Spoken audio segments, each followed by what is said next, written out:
Is Donald Trump going to take over the galaxy? How useful could an ear growing on your arm be? And are we really too lazy to make phone calls these days? All this and more coming up on this week's episode of Weekly Bazaar.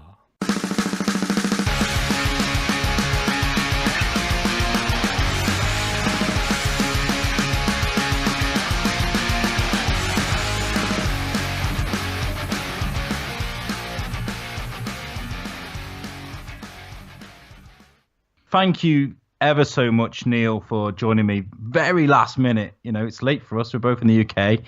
It's, 10 to 11 now in the evening. And you've been my hero. So thank you so much for coming on. It's my absolute pleasure.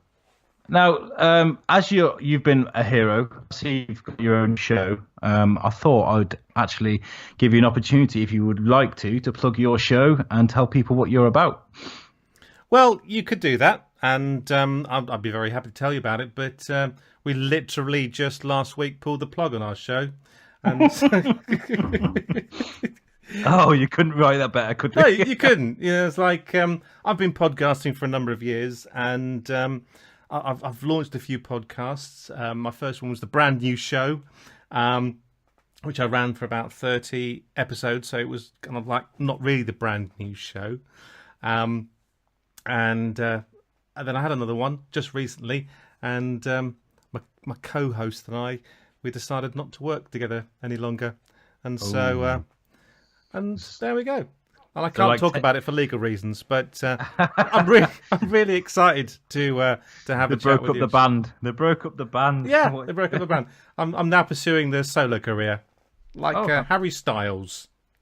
Yeah, why not? Why not? I mean, if you got it, use it. I mean, podcasting isn't the easiest thing in the world. It really isn't. You think that sitting and talking couldn't be easier, but it really is. Like time constraints and the planning, the editing, the social media. It's all it's like a second job, isn't it? You know, it is, especially and people do kind of say to you, it's like, well, you just sit there and talk and drink gin, and it's like, well, yeah, that's true.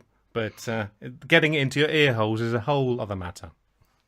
Well, actually, Garrett, the usual co-host, the sexy Garrett, he's usually with me. He does a show called Garrett and Justin Triggered, and I went on their show once, but I'd done a show beforehand, started drinking whiskey, and then as I come to their show, I drank a little bit too much whiskey, and I pretty much told them everything. Have you come across Scroobius Pip's Drunk Cast? No. So basically the premise is that there's a group of them, they get somebody to sponsor their booze, and they just sit round in a massive, proper, full-on recording. Not any of this kind of just like, here's us with a mic shit. A proper, full-on recording studio, and then just get hammered and talk about shit, which basically sounds like the best job ever. Yes. I've seen a few podcasters that do that. Anyway, look, let's get on with the show. Yes, like you guys have just realised, we haven't got Garrett with us. The guy's in Arizona, and I'm in Shrewsbury. There's 7 hours between us, and I was going to stay up till 2 a.m. to do a show with him. And he told me that he might not be able to get off work on time, and he didn't want me to wait up and then for us to not be able to do the show. So I was like, oh shit, I've got to do this. So Neil's I'm very grateful for him. He stepped in at the last minute, like I said, and we're going to get on with week 5. It is of the Weekly Bazaar. And if you don't already know, our show basically we talk about the news you should be listening to. Who gives a shit about South Korea suddenly becoming really nice, or who gives a shit about a Trump taking nukes off Iran? Let's talk about the funny shit. The abstract and weird, please. Yes, and you know what? I'm going to start off with a subject that I really don't like talking about, but this show, we like to go places where we probably shouldn't. And this one is about racist trolls, and I fucking hate trolls. I can't hate people enough for doing that. I'm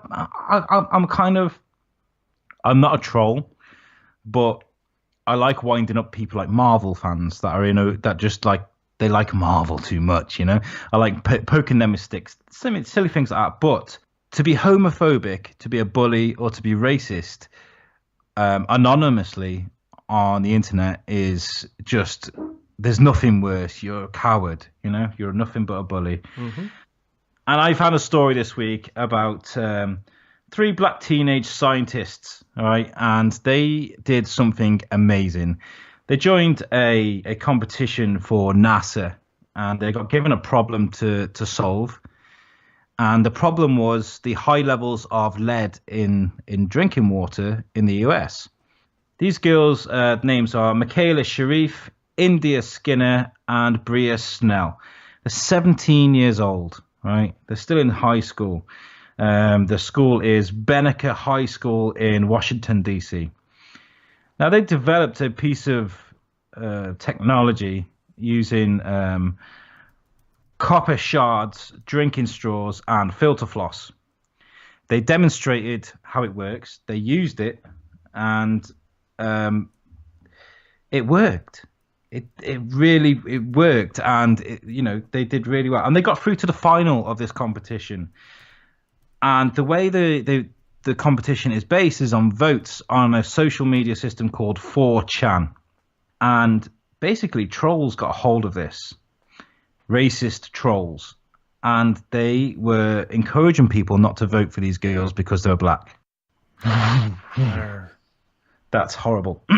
And it caused up such a storm that NASA had to take down the social media platform for this voting, so they couldn't win, because these people, these trolls, they ruined the voting system. Yeah, that happens, doesn't it? And the thing is that when you give people the opportunity to vote for something, there's something bizarre that happens. I don't mean to kind of place any kind of diminishing the credibility of this story, but the Boaty McBoatface situation, I mean, this kind of takes it to the kind of like the most kind of abstract extreme. Is you can't trust people to vote for things. I fucking hate people. I do. You can't trust people to vote for things, and if the trolls get hold of it, then we're screwed. Yeah. But I just wish there was an off button for him. A way of dealing with him, whether it's Twitter, whether it's Facebook, whether it's 4chan, whatever the fuck this shit is. Like, I hate people because we always bow down to the minority scumbags out there. And I mean, we've seen a huge rise in this sort of thing with, I don't mean to blame it on Trump, I mean, but since Trump's come along, there's just a lot of negativity especially on Facebook. If there's anything political, whether it's surrounding the US or, and you pop into the thread, like I said, I'm not a troll, but I like to argue and defend people. Yeah. And I've learned that you can't do that anymore. You can't do that because these people are horrible. They go straight for the jugular. And they will pick out the slightest flaws. Like if they went on my profile, they'd see I'm a guy that's got, a little bit of weight. So straight up, they'd be like, "You fat cunt." They go straight for it. That took a turn.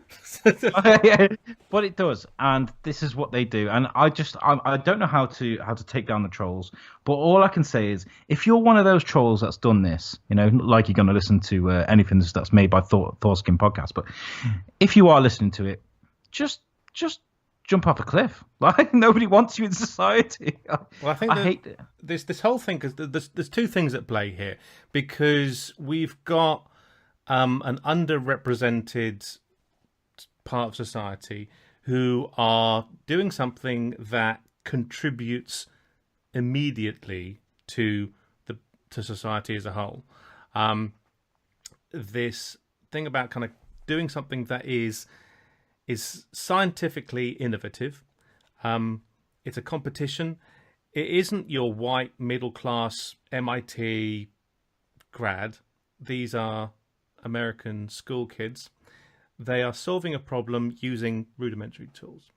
Against that, we have this culture that has, well, I say culture, the political landscape that has kind of come about in the States of a very divisive society, where you've got a clear case of us and them.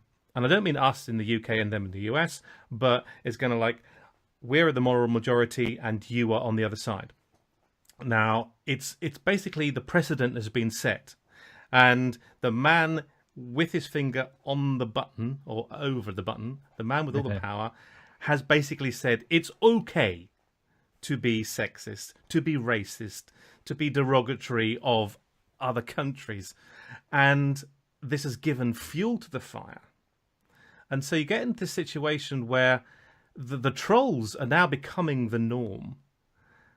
They are being given this space, this program. And trolls have always existed, on the internet. If you've ever been in chat rooms, I don't know whether you've kind of had a misspent youth like I did on the internet.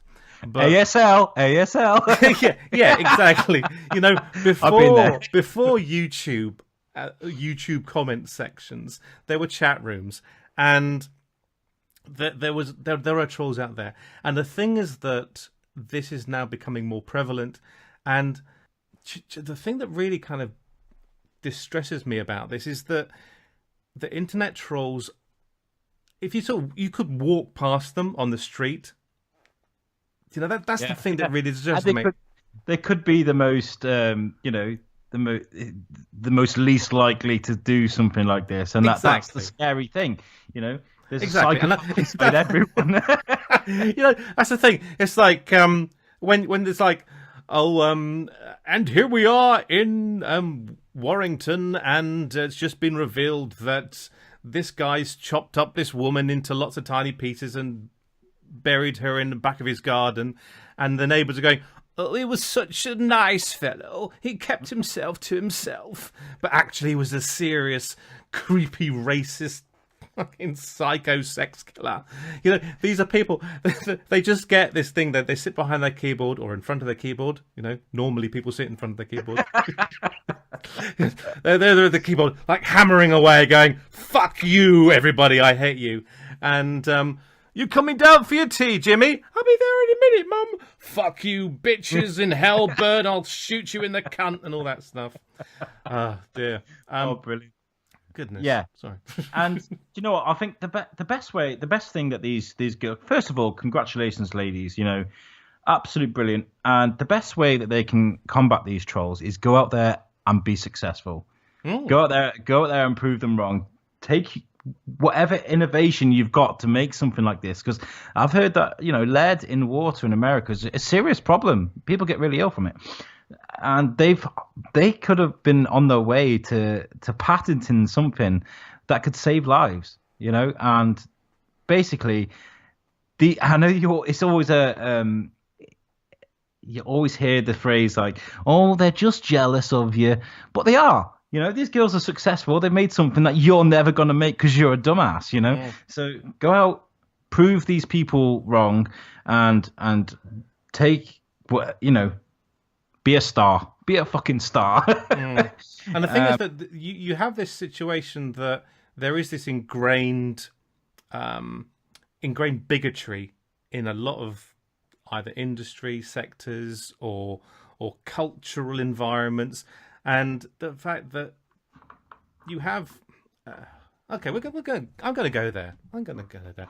This whole thing that, as white male middle class individuals, we don't understand what it's like to experience any kind of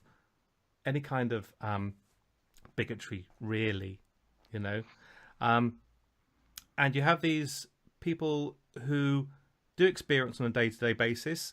And it's part of their life, and yet they still have this overarching desire to help people, to solve problems. Yeah.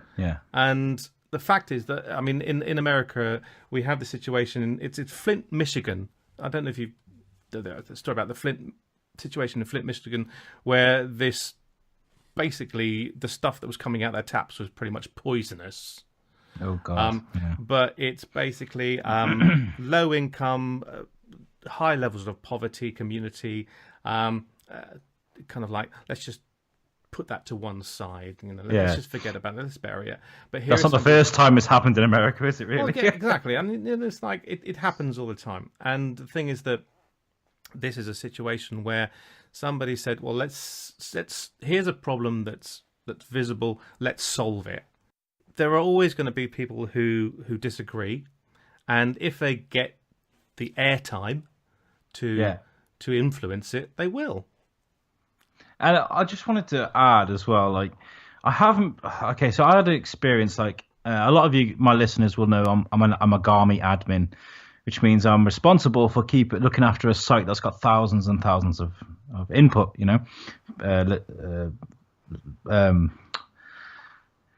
Thousands and thousands of members. What the fuck? I can't talk. And some of them might input. I forgot the word member. Yeah. So we've got quite a big responsibility, and we like to keep things like a little bit stable. We don't like talking about politics, and we certainly don't like people raising things up like race in a negative way. Now, there's a new Teen Titans movie coming out, and one of the characters that is usually white is being played by a black lady.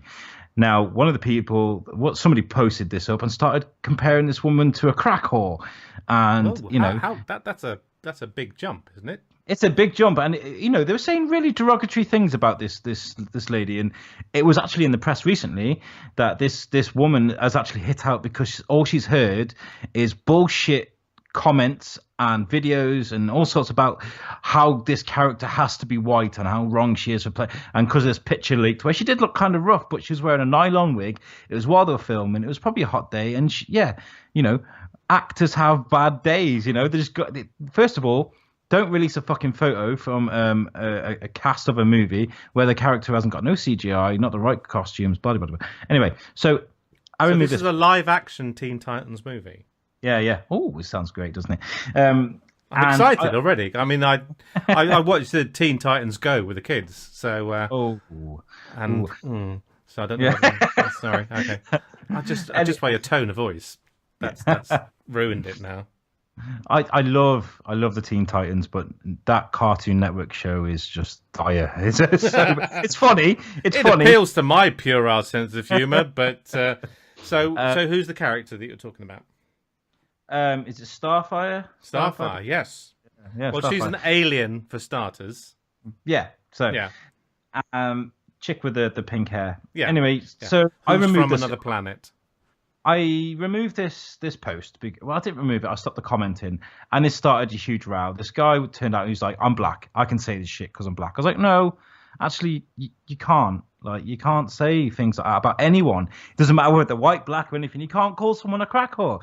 And we had this debate on Facebook, and he was basically calling me what's called a soft racist, basically because I took offense to it because I'm white and I don't understand, and I was scared about it. I took it off, and I was like, no.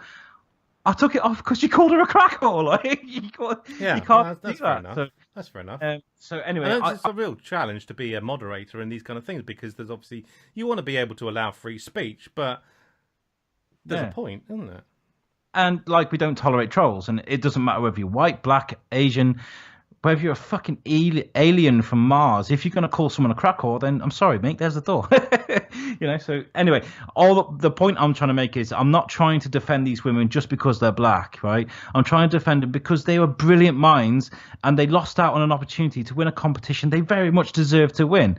And it just goes to show that there are some evil sons of bitches sat behind keyboards right now that deserve to be dissolved in acid. If I'm so let's be positive, people, and let's stop being horrible on the internet. You imagine tomorrow I'm going to be on the news. Alex Whiteley cures trolls because Yeah, I mean, it's part of a bigger cultural problem. I think it's fair to say that the fact is that whole kind of the whole anonymity that the internet affords you is a breeding ground for this kind of behaviour. Because the thing is that as soon as you put down your laptop and log out of your account, that's it. You can go about your daily life. And time again, it appears that these people, these internet trolls, and you hear the stories of people who kind of like they engage with the troll and they actually find them, and then it turns out they are like middle class, affluent teenagers, or people with genuinely I say genuinely, on the face of it, no real axe to grind. But it's almost like it creates this culture. And I don't want to be having anything to do with 4chan. It sounds like a nasty business. Stay well away from that. Yeah, and we all like to shock and all, but let's not ruin people's lives with it. Okay, let's move on, because we've whittled on about this for a while now. And Neil, I'd like to invite you to, what have you brought to my table? What should we talk about? Okay, so friends, Romans, countrymen, lend me your ears. As Julius Caesar says, not any old ears, but your arm ears. Arm ears. Yeah, because where does Caesar keep his arm ears? Up his sleeve ears. Okay. Anyway. Wow, that's fantastic. That's fantastic, isn't it? So, okay, let me tell you this story. 2 years ago, Army Private Shamika Burrage, maybe. I was like, Shamika Burrage almost died when she was ejected from a car during a car crash in Texas. Afterwards, she woke up in hospital. She wasn't whole. Okay, there we go. I mean, just reading that first paragraph of the story, you might think, wasn't whole, lost an arm. But they said, hello, Miss, can you hear us? And she was like, what? Her, not just pop, but her entire left ear was gone. So when she put a hat on, it was wonky. Yeah, I was like, her glasses kind of slid down her face. Now, obviously, well, there we go. She's young, 21-year-old, path of recovery. But now here's the thing. Obviously, lost an ear. Now, anyone would think, lost an ear, very unfortunate. We'll have to amputate it, live with one ear, live in mono. But no. And this is the thing, the bizarreness of the story, is that they have the army.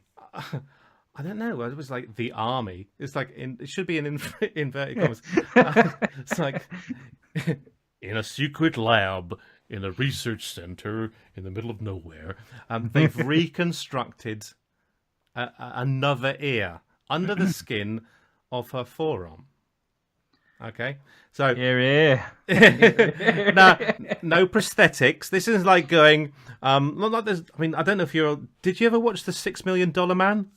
Or the no. Yeah, I don't know. It's like, hey, I'm showing my age a little bit, but it's like the bionic hearing.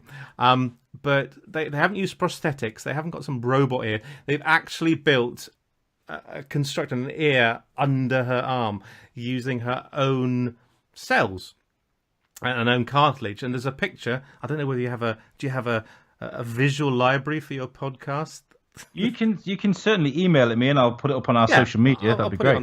There's a picture. Basically, like it's an ear, the shape of an ear under the skin. It's a bit like some kind of freaky body mod type thing. It's basically the shape of an ear under a subcutaneous ear. I don't know if do you remember the story from? It's a few years ago when they grew an ear on the back of a mouse. I remember this. I saw it on the news, and I was like, "What?" I'm like, "Shh!" It's like, "Oi, mouse, shut the fuck! I can hear you. I got an ear on the back of my."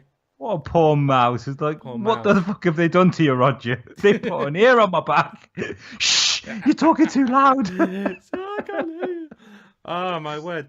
So, and apparently, they grew it under the skin, own cartilage. That the ear was attached to their head, and as you can hear again. And this just, I just find this astonishing.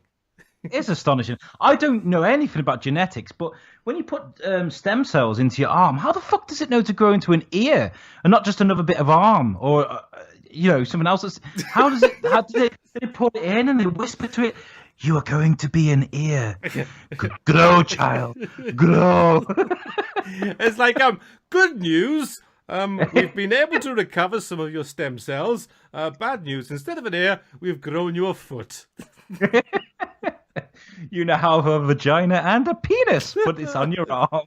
I mean, when you told me this story, I was really intrigued, and I was like, how amazing would it be just to have an ear on your arm? Just put it around the door. Something just be. What's that? No, nothing to see here You or could. here. You could. I mean, I'm trying to think about how you could use it with your phone. That'd be really awkward, wouldn't it? To kind of put your arm up to your phone and No, you just put your arm down on your phone and you're going, yeah, carry on. Are you actually listening to me? You sound really distant. Yeah. Oh god, it's fantastic. Headphones, just like. Oh, do you know about headphones? Right, it was like a. Should we go off on a tangent, if I may? Yes, let's do it. So, I've always had a problem with headphones. I've got a current pair of over-the-head headphones. I went into the Apple store. I was seduced by the ear pods. You know, the ones that like hang out of your ears. And I was like, well, you know, how do they attach to the ears? As they're all scientifically designed to sit in your ears. And it's like, are you sure? Because I always have a real problem with, you know, in-ear headphones. And they opened up the cabinet and they charged them and synced them to my phone, and they gave me these little ear pod things, and I put them in my ears. And I was like, oh, that sounds lovely. And then I tipped my head to one side, and it just promptly fell out. I didn't shake it; it just fell out like a flaccid penis flopping out of a vagina. Flop. I don't know why that. I don't know. That's great for the soundbite. That I do like a soundbite for the show, and falling out my ear like a flaccid penis is going to sound fantastic. and she said to me, "Oh my word, that's never happened before." You're the first. I don't like inner ears headphones either. I mean, I've got these ones that came in my Samsung. Great, you know, they're waterproof and everything. It's really good. That put them through the washing machine. They survived. Great, but they won't stay in my fucking ear. What's the point? I love the fact. So it just fell out my ear. So that was it. There we go. So actually, let's move on to one of your other stories. Speaking about headphones, I got thinking about Beats and Beats with Dre. Beats I like what you did there. That's good work. Segue. Yeah, let's bring up this story because I was really interested by this. Okay, so the other story, obviously, you talk about headphones. I like that segue into Beats by Dre. Dr. Dre. It was in the news recently that Dr. Dre, not an actual doctor, has lost a trademark legal fight against Dr. Dre, spelled D-R-A-I, who is an actual doctor. He has lost a 3-year legal battle to trademark his name. Because, you see, it turns out that Dr. Dre, the real doctor, who is a gynecologist, whose real name is Dreon M. Birch, basically, the former NWA rapper... He's a god in my eyes. He's a god in my eyes. I love that. Well, yes, it's like, you know, truth is we forgot about Dre, but no. Industry mogul. He tried to block this Dr. Dre, D-R-A-I's efforts because he feared that people might be confused by the similar sounding name. Now, this is my problem here is that, yes, Dr. Dre is a global brand. However, much like Dr. Fox from Off of the Radio in our youths. I remember Dr. Fox. And Dr. Hook. Yeah. He's not an actual doctor. And I'm not being funny, but Dr. Dre, D-R-A-I, isn't going to pose a threat to Dr. Dre, D-R-E. Is he? I mean, Dr. Dre's worth $4 billion for starters. Yeah. What's this? I don't get it. I mean, what's Dr. D-R-A-I trying to do? He's not. Well, he is a well-renowned gynecologist. You might be familiar with his work. A guy that's actually seen more pussy than Dre. Yeah. You might be familiar with his work, 20 Things You May Not Know About Vaginas. Oh, wow. Sounds like my kind of book. It's a riveting read. I can guarantee I'll prove him wrong, but I'm joking. Yeah, because I mean, his argument is that Dr. Dre is not a medical doctor. Yeah, true. Yeah. Furthermore, he suggests that it's Dr. Dre's reputation that actually would have a detrimental effect or a detrimental reflection on him as a doctor, because some of his lyrics might be described as perhaps misogynistic. I'd go with that what far. with him being a vagina doctor. Yeah. So there we go.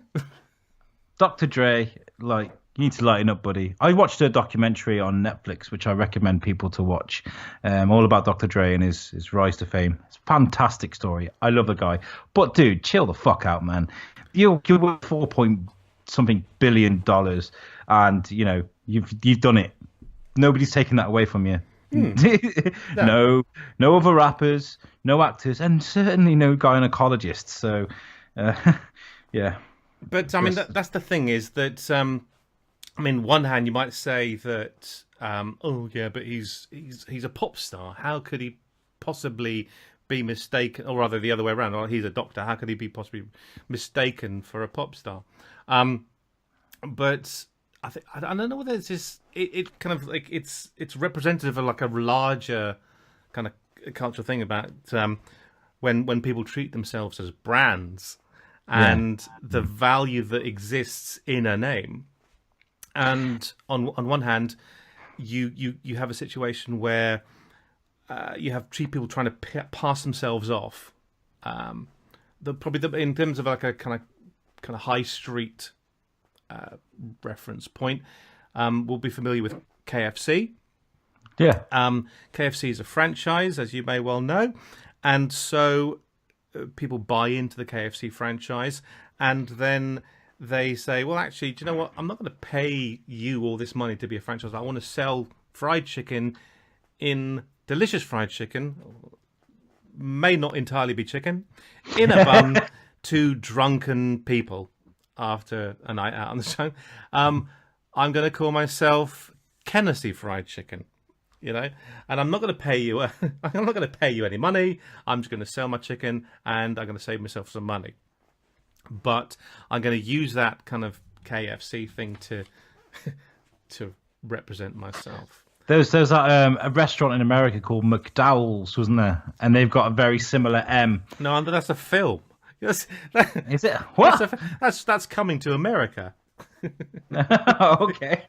Where it's like, oh no, we've got the golden hoops, not the golden arches. Okay. Oh, well, that's me sound like a muppet. Anyway, I'll just show you up on your own podcast. Oh, that happens. I do that to myself all the time. Don't worry about it. Anyway, we'll move on very swiftly. I'm going to talk about Donald Trump. Talk about Donald Trump. What an arse hat. Sorry. Well, hey, I agree. Usually I would say negative things about Donald Trump, but this guy has said something that's made my ears prick up, and I thought, what a fucking dude! Like, because tell me more. I'm curious. He's a big fan of that film. You know that film Independence Day where aliens come and take over the world, and we're sat here defenselessly, and this film's had a real big effect on Donald Trump, and he's now creating a space force. And this is literal. I mean, he keeps talking, but I think he mentioned something about this before he won the election. I think he was saying he wants to create a space force. And he was like, oh, the guy's talking shit. Okay. But recently, he was talking to an American football team. I think they're a military American football team called the Black Knights. And he said that he is creating a space force to fight extraterrestrial wars. Russia and China are doing the same. So maybe they knew something we don't, but there's some serious money being pumped into this since 2010, actually. Right. That is equally amusing and terrifying. It is. And there have been previously revealed US space weapons, which include the X-37B orbital test missile. And basically what this is it looks like a smaller version of the space shuttle ships, the white with the black underneath. Amazing looking pieces of equipment. But these are drones.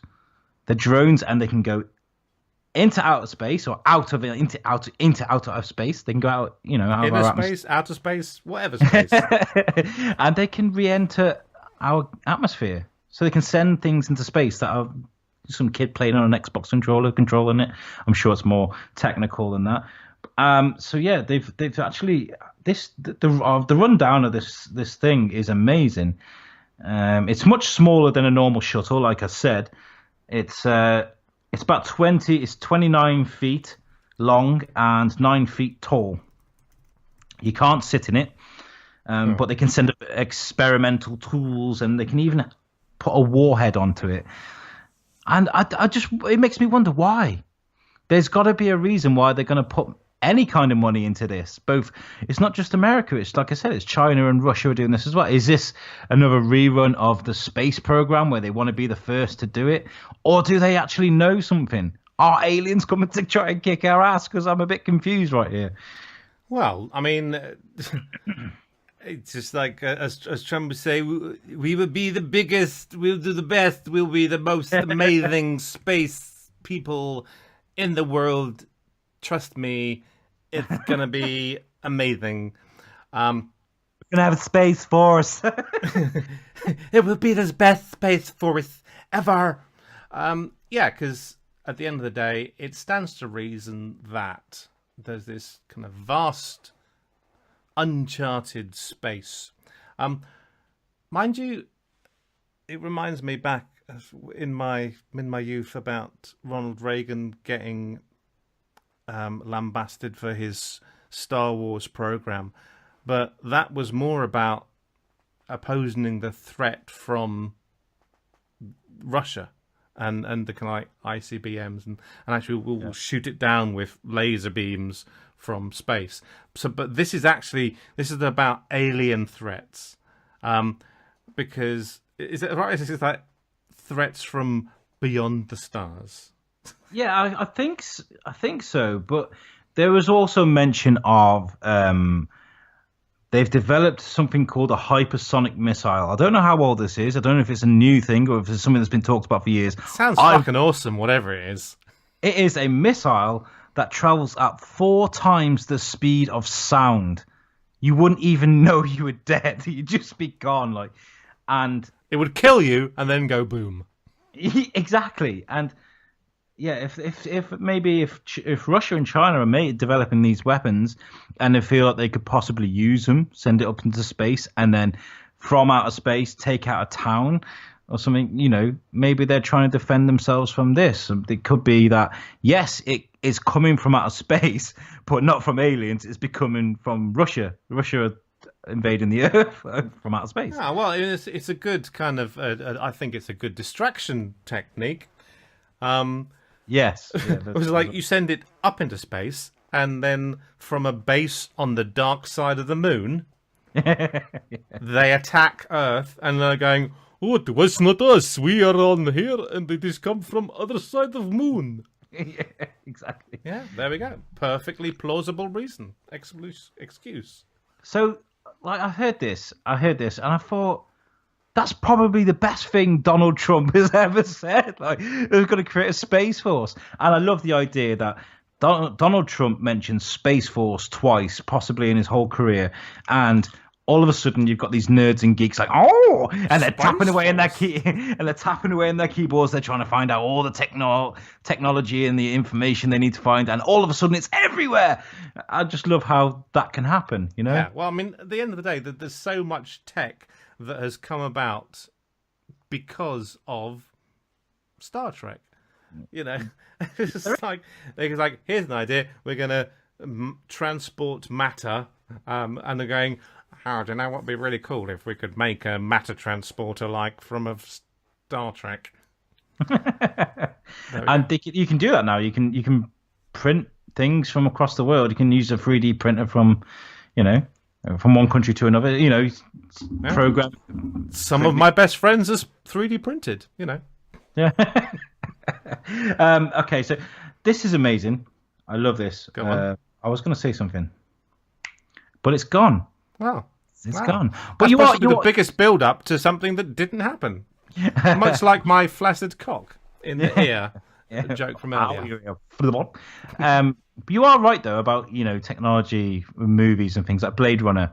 They had this in the original Blade Runner. They had that camera that you could zoom into pictures and things like that. And now we've all got that on our iPhones. Yeah, We can't go around corners like no. he did. Yeah, but you get guns that shoot round corners. Yeah, exactly. Okay, so we'll leave Trump there for now. Yeah. It's the first positive thing that I've said about him in a while, and I wanted to go on a bit of a. Did you have another story to tell? Did Was I? that it? No. I've got one just in case we've run out of stories. Let me talk about the AI thing first because this Oh my is god, yes, this is the story that we need to talk about. This is because the one. this is we mentioned this in the intro, so we've got through now. We should. We're committed we must. to it. Oh, I'm loving this show. Okay, so I came across a clip on Facebook, and it's basically Google's new toy. And if you've got an Android phone with Google, you can press and it pops up and goes, "How can I help you?" And you can tell it to set your alarms. You can make appointments on your phone. You can call. You can do anything with this thing. Very much like with Alexa. But now it's gone too fucking far in my case because this thing makes actual phone calls for you. And I'm going to play you a bit of a clip. I'm going to play you the clip over the microphone. It's going to probably sound shit on the microphone, on the podcast, but this thing actually makes appointments for you. It rings up for you and it makes an appointment as you or for you, like an assistant would. So the first voice you're going to hear is the lady answering at a hair salon, and then the second voice is going to be the Google Assistant. Okay, so let me turn my volume up as loud as it can go, and then I'll play this by the mic. To schedule the appointment for you. Let's listen.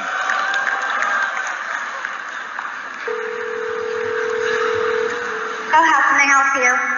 Hi, I'm calling to book a women's haircut for a client. I'm looking for something on May 3rd. Sure, give me 1 second. That's Google saying, Sure, what time are you looking for around? At 12 p.m. We do not have a 12 p.m. available. The closest we have to that is a 1:15. Do you have anything between 10 a.m. and 12 p.m.? Depending on what service she would like. What service is she looking for? Just a woman's haircut for now. Okay, we have at 10 o'clock. 10 a.m. is fine. Okay, what's her first name? The first name is Lisa.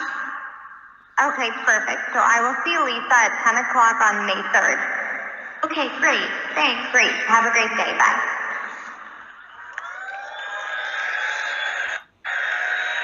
That's everybody whooping and hollering. Yeah, that was a big Google con, if you like. That is creepy. Yeah, no, I think the really thing that freaked me out was you flagged it up. It was that the cadence of the voice. It was the little Yeah, that mimicked the human voice pattern.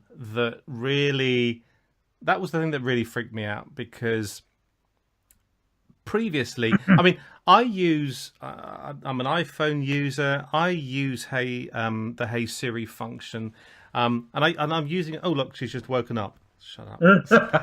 You said those words. It's like I said the words. Walkies to a dog. I don't have what's it called? I don't have a Alexa. I don't have Alexa. But the thing is that they all sound quite automaton. They sound quite robotic. But I think the big thing about this was the fact that it absolutely mimics the cadence of the human voice.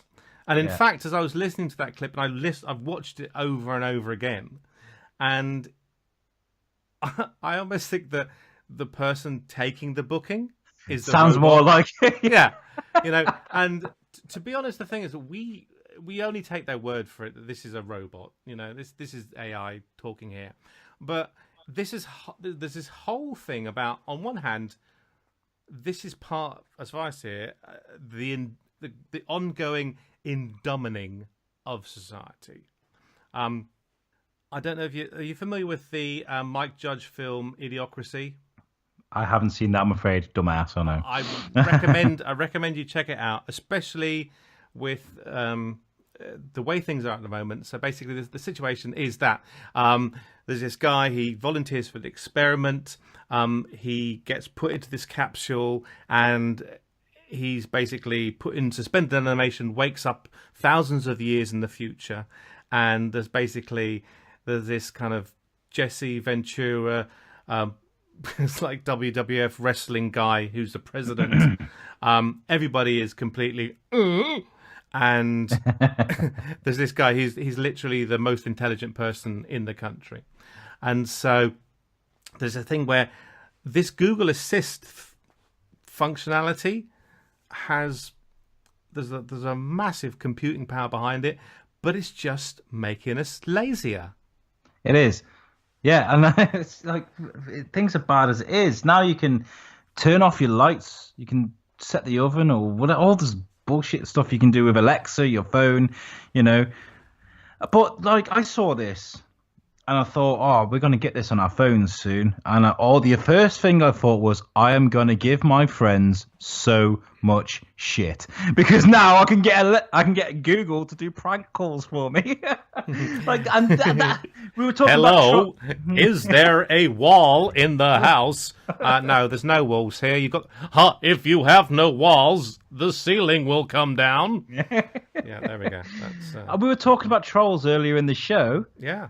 But now you can be a physical troll. You can literally. Jesus! It was like they're gonna become sentient, and then we're gonna be trolled by robots. Exactly. Basically, that's the future. Because I don't know if you've ever seen these. This is going back a little bit about the chat bots. On really Instagram. Chat bots. Was it Instagram? They come or Twitter, and literally within half an hour, it became some kind of angry alt-right Nazi racist. And they had to quick, shut it off. I remember this. Yeah. I remember that. It was Twitter, wasn't it? Yeah. Yeah, that's freaky. So, and that goes on marketing and how things work with I have a problem. I mentioned it a while ago with Garrett. And it's basically how I research for the show is I use Upday, right? Mm-hmm. I use Upday. It's loads of little news cards, but I keep getting these things from the Daily Star, like Kim Kardashian's boobs fall out, or freaking this that, basically trying to sell sex. And I get annoyed with them. But at the same time, the odd one where I get a little bit curious, I press it. Which guy wouldn't? So I'm getting annoyed from seeing these things. But I'm also telling my phone I want to see it by pressing it, Yeah, and I think what we could do here is rather skillfully tie all the stories that we've talked about tonight together, because on one hand, the thing that I've got a real problem with in social media and Facebook and the algorithms and the technology behind it, they continually show you or present for you stuff that they think you will like. Yeah. Okay. And as a result, our frame of reference becomes more and more kind of narrower. It becomes narrower, because unlike when we used to get all our information from newspapers, we would have to flick past the international news to get to the sports section, or all that kind of. Though we might accidentally stumble across some interesting stuff that might not agree with or might not be interested in. We might stumble across stuff, but now we're in a situation we are fed stuff that they know we will like because we've expressed an interest in it, and that forces us into this echo chamber situation. And so this whole kind of thing with what we're talking about with trolling was if you believe in this time, if you believe in this thing, that women shouldn't be allowed to vote, or black women are stupid. You will be fed with this stuff that reinforces that, and this opportunity for to have a dialogue with people whose opinions are different from you diminishes, and this terrible situation that now we don't even have to pick up the phone and speak to other people, because we can say, hey, assistant machine, book me a fucking haircut. You don't. I don't know what you think about. I feel compelled to say please when I'm speaking to Siri. Exactly. That's just manners. But it's a dying thing. I use where I work. I'm a lone worker and I work for the night. So they give us these amazing bits of technology called the lone worker device, and you the lone worker. It's like a name badge, but it's your name badge where you put your lanyard. But it's technically a mobile phone that you can talk to you through and stuff. It's great piece of kit. And what you do is you hold it and you'll say, "Hi, I'm Alex. I'm working at such and such until such and such a time," and I'll blah blah blah. And then you let go. But I'm like, "Hi, I'm Alex." I'll get into a conversation with it. I'm like, "Thank you, goodbye." And you're not supposed to do that. It's like you said, it's like. It's an autonomous piece of kit. Like I like that. Please do not engage in the conversation with the inanimate objects. It's like having a one-way conversation on an answer machine, So I couldn't get hold of you, but beep. Oh fuck! Try again. Well, do you know what? This show's been great. Like I was genuinely. I'm not gonna lie. I was a bit worried. I mean, like. We don't know each other. We're technically strangers. And you know what? You actually saved my ass by coming on my show. And I was a bit anxious, not going to lie. But this is what podcasting does, and it's a beautiful thing. We're part of a great community. I've got a couple of podcasting communities. There's one called the Underdog Podcast, and there's the Pod Tips. And whenever you're in trouble, and you're struggling for things, you can always fire up, "I need help." And there'll be someone, a white knight like yourself, that will come up and say, "I'll help you," technical advice. And I just wanted to reach out and say thank you to everyone on Pod Tips and on to Underdog as well, because whenever I've asked for help, I've always got it. And also reach out to yourself, Neil. Thank you very, very much for coming on my show. I don't want to get all, beauty pageant on you, but you're a fucking star, mate, and you've really helped me out of a tight spot. So my thank you. Absolute pleasure, and it's been much lols. Yeah, I mean, I always worry about people coming on our show. I think I've reined it back a bit today. I mean, if you listen to some of our shows, me and Garrett get proper into it, and we do sometimes take it a bit too far. And but I'm glad that I didn't scare you away today. And I'd love to have you on again. I'd be happy to come back, and if Garrett doesn't feel threatened by my middle class English poshness, then it's nice to have a bit of variety, isn't it? It is. And you know what? With me and Garrett, we'll have guests on as well, so we can do a 3-way. Oh yeah! Now we're talking. I'll get myself lubed up and ready for that. Oh, be careful, because you lube yourself up too much. That's when flaccid penises fall out of your ear. Yes, there we go. See what we're doing? We're linking it back. That's the essence of comedy. Thank you very much for listening, guys. I hope you've enjoyed the show. Don't forget to like, share, and review. We love you. Review. Yeah. Do you know what? Somebody's told me they gave me a 5-star review on iTunes last week, and I haven't even looked at it. I don't look at my iTunes thing. I should do. No, you should. And then I've looked, and it's well worth having a 5-star review. So good work. Keep it up. Thank you very much, and peace out, everyone.